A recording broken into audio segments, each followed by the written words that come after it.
হাতখন দিয়াৰ লগতেতো দীঘল নহ'ব।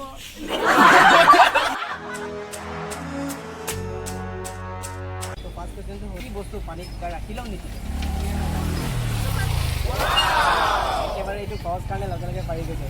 আচ্ছা কুৱেশ্যন হ'ল ছোৱালী এনেকুৱা কি বস্তু দেখুৱাই কিন্তু খুলি নিদিয়ে? ফোন লওক। ফোন লওক। बहुत तेज हो रहा है। আচ্ছা ইমান জলদি পাৰি গৈছে সেই কাৰণে আজি মই লুটি যাম আৰু গোটেইবিলাক আচ্ছা ঠিক আছে। তাৰপিছত ছেকেণ্ড কুৱেশ্যনটো হ'ল কি এনেকুৱা কি বস্তু হাতখন দিলে মানে থিয় হৈ যায়?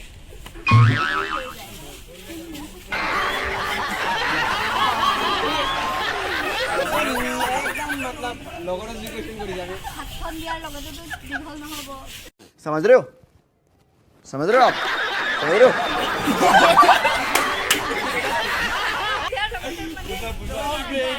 ৰখি যায় মানে থিয় হৈ যায় সেইটোৱে। তাকে মই ডাবল মিনিঙতহে ভাবি আছো।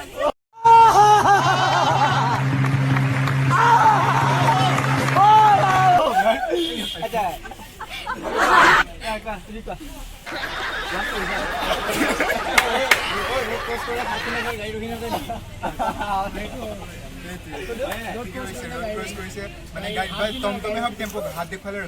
এইটো ৰাইট এনচাৰ হয় বাৰু। যিমান আমাৰ তোমাক কি কথা সোধে ল'ৰা এজনে তোমাক কিবা এটা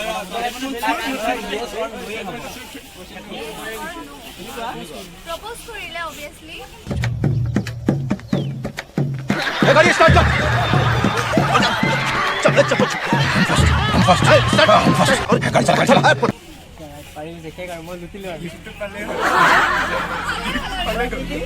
হ'ল।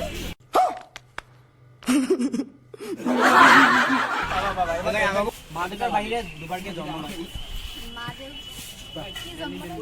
মা দেউতাৰ বাহিৰে এনেকুৱা কি বস্তু আছে দুবাৰকে জন্ম লয়?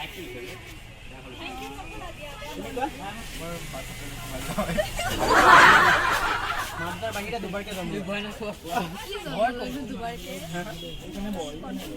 মা দেউতা নোহোৱাকে দুবাৰকে জন্ম লয়। মা দেউতাৰ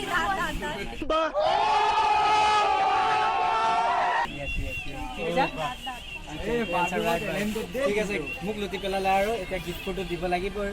আচ্ছা এতিয়া কেনেকুৱা লাগিলে আমাৰ এই মানে ভাল লাগিলে তুমি কি ক'বা? তুমি কি কৈছা কেনেকুৱা লাগিছে? আচ্ছা ঠিক আছে বহুত ভাল লাগিছে বোলে। ঠিক আছে এইটো পাৰিলে যিহেতু আমি এতিয়া গিফ্টটো দিব লাগিব। আচ্ছা ঠিক আছে থেংক ইউ। আচ্ছা তুমি এইটো লোৱা লাজকীয়া বয়া তুমি লোৱা। Thank you. ঠিক আছে welcome. Thank you. Bye bye. ঠিক আছে ঠিক আছে।